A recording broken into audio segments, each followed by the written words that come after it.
महागठबंधन से कांग्रेस की टिकट पर यहाँ जो उम्मीदवार हैं वो कुछ नयापन लाने के लिए ही क्षेत्र में आए हैं। उनका नाम आपको हम परिचय करवा दें, और ये इस क्षेत्र में कुछ नया ही करने के लिए आए हैं, जिसकी वजह से आपको बता दें, इनका परिचय दे दें। ये तमिलनाडु के पूर्व डीजीपी ब्रजकिशोर रवि हैं। और क्षेत्र में जब हम घूम रहे हैं तो एक नारा सुनने को मिल रहा है, रवि ही सही। ऐसा क्यों? मतलब आपको क्षेत्र में आए हुए ज़्यादा वक्त भले ना हुआ हो, लेकिन जनता के जुबान पर ये नारा चढ़ चुका है कि आपसे ही अब उम्मीद है उनको। कारण ये रहा है कि मैं इस क्षेत्र में करीब 2-2.5 साल से घूम रहा हूँ और यहाँ की जनता बदलाव चाहती है।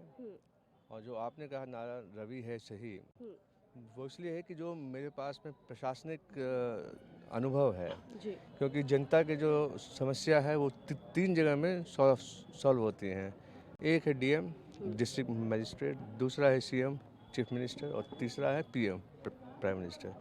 मैंने इन तीनों आदमी के साथ काम किया हुआ है, तो मुझको पता है कि कौन सी समस्या कहाँ से सॉल्व होगी। और वो कहते हैं कि मुझको मालूम है पानी कहाँ ठहरा हुआ होगा। जी। तो वो चीज़ जो है, जो मेरी प्रशासनिक जो अनुभव है वो, और मेरी एक जो छवि है बिल्कुल जो है क्लीन है।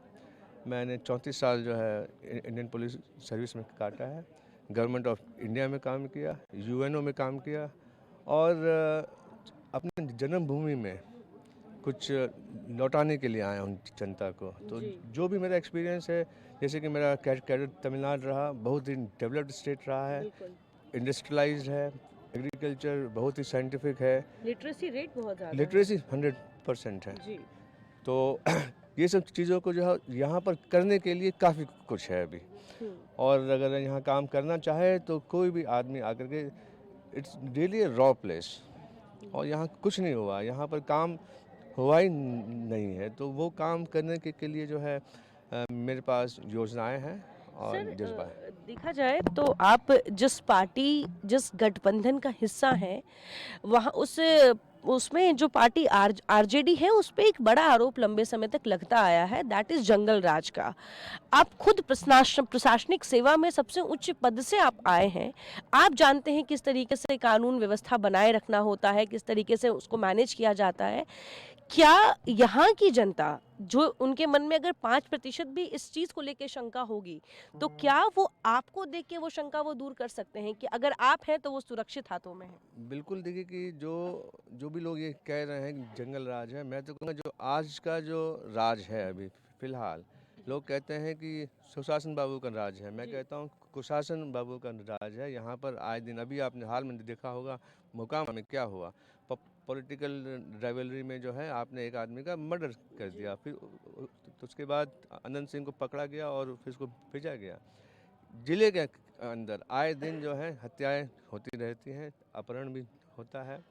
और मैं कहूँ कि लॉ एंड ऑर्डर जो है यहाँ पर पुलिस का कोई डर ही नहीं है। करीब कुछ 8-9 दिन पहले हमारे एक छात्र संघ जो एनएसयूआई की जो डिस्ट्रिक्ट प्रेसिडेंट है राजन वर्मा, उसको रात के 1 बजे यहाँ की पुलिस ने 26 पुलिसकर्मियों के साथ गिरफ्तार किया। ऐसा कि जैसे कोई कश्मीरी आतंकवादी रहा हो या फिर पाकिस्तानी आतंकवादी रहा हो। तो मैं उससे मिलने और उसका हालचाल लेने में रात के करीब 1:30-2 बजे के आसपास में यहाँ के थाने में पहुँचा। मुझे जान के आश्चर्य हुआ, देख के काफ़ी आश्चर्य हुआ कि मेन गेट से, एक तो उनका मेन गेट जो था लोहे का वो खुला हुआ था और वहाँ से करीब 100 मीटर वहाँ उनका मेन बिल्डिंग था और वहाँ कोई भी संतरी जो कि हथियार के साथ होना चाहिए था, कोई नहीं था। 2 आदमी सो रहे थे, उनको जगाया गया तो वो जगह, फिर मालूम हुआ कि एक उसमें जो है एएसआई है, कहा कि सर मेरी तो ड्यूटी लगी हुई है, कौन आ रहे हैं, पीएम साहब आ रहे हैं, तो मैं वहाँ चला जाऊँगा। तो एक थाना रात में यहाँ सुरक्षित नहीं है, तो जो थाना ही अपने आप को सुरक्षा नहीं दे पा रहा है, वो आदमी की सुरक्षा कहाँ से? जी, बिल्कुल, ये बड़ा सवाल है कि जब थाना में वहाँ पे रह रहे अधिकारी और जो सिपाही हैं वही सुरक्षित नहीं है।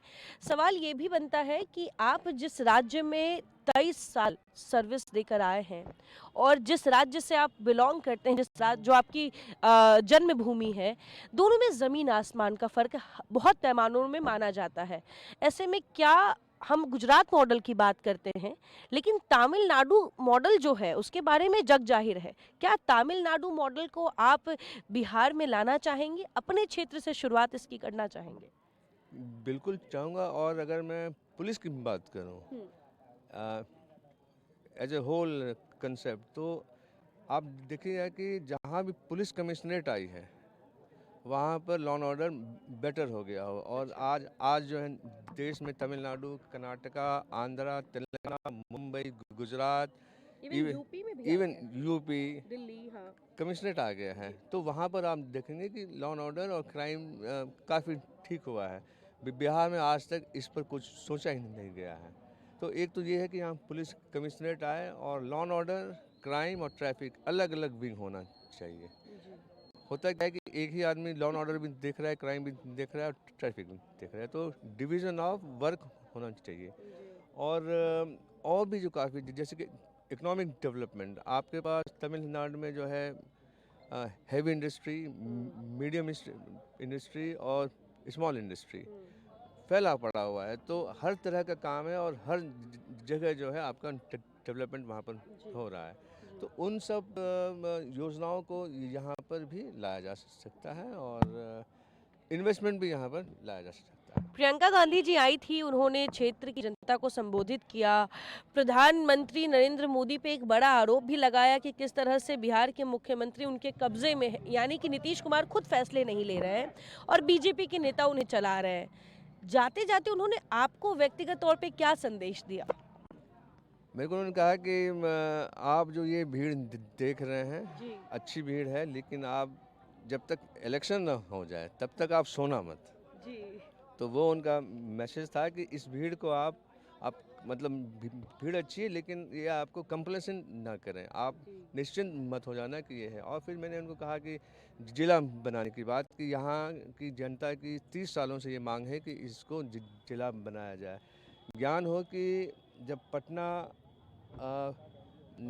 नगर पंचायत बना था, उसके बाद जो दूसरा पंचायत बना था नगर का, वो रोसड़ा था। और ये आज तक जो है डिस्ट्रिक्ट नहीं हो पाया है, जबकि ये व्यवसायिक केंद्र है और काफ़ी कनेक्टिविटी है यहाँ से, जो है बेगूसराय, समस्तीपुर, खगड़िया, दरभंगा। तो वो उन्होंने प्रेस में भी कहा कि जैसे हमारी जब आती है गवर्नमेंट आती है यहाँ पर, तो इसको जिला बनाया जाएगा। जी, सेंटिमेंट जुड़ा हुआ है आपके क्षेत्र की जनता का जिले के उस उपाधि से कि उनके क्षेत्र को ये सम्मान दिया जाए। दिया जाए बिल्कुल। और मेरा भी ये पहला टारगेट है कि जी, जब भी मुझे मौका मिलेगा विधानसभा में प्रश्न उठाने का, तो मेरा पहला प्रश्न जो है वो जिला बनाने का होगा।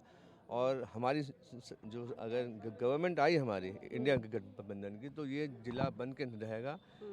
इसके लिए मैं 100% काम। आखिरी सवाल सर, अपने क्षेत्र की जनता को आप क्या वोट अपील करोगे और क्या कहना चाहोगे? मैं ये कहना चाहूँगा कि इस बार आप अपने आप को ठगने न दें और जो विकास यहाँ रुका हुआ है उसको वापस लाने के लिए क्रमांक 3 जी, हाथ छाप ब्रजकिशोर रवि ईवीएम पर आप बटन दबाएं और जी। कांग्रेस और महागठबंधन के दलों का आप मजबूत करें और सरकार जो यहाँ पर निकम्मी है उसको चेंज करें, बदल दिया जाए। Thank you so much sir. देखिए, ये पूर्व डीजीपी तमिलनाडु ब्रजकिशोर रवि जी हैं, जो रोसड़ा से कांग्रेस की टिकट पर मैदान में उतर चुके हैं और इन्होंने बताया किस तरह से बिहार को लेकर इनका एक ब्लूप्रिंट है, इनका एक रोड मैप इन्होंने तैयार कर रखा है। ये जानते हैं कि बिहार अभी कहाँ स्टैंड कर रहा है और किन चीज़ों में सुधार और बदलाव की ज़रूरत है, क्योंकि ये खुद एक प्रशासनिक पद पर रहे हैं, सबसे ऊंचे पद पर रहे हैं, वहां से ये छोड़कर अपने क्षेत्र में वापस आए हैं इस उम्मीद के साथ कि अपने क्षेत्र की जनता के भविष्य के साथ खिलवाड़ नहीं होने देंगे और बेहतर भविष्य उनको देंगे। और प्रियंका गांधी वाड्रा भी उनको संदेश देकर गई है कि जब तक वोट न पड़ जाए तब तक सोने की जरूरत नहीं है, यानी कि ओवर कॉन्फिडेंस में आने की जरूरत नहीं है। कॉन्फिडेंट रहिए और अपना काम करते रहिए। फिलहाल तब तक के लिए बने रहे कशिश न्यूज के साथ। कैमरा पर्सन राकेश के साथ मैं आयुषी मिश्रा, समस्तीपुर जिला रोसड़ा।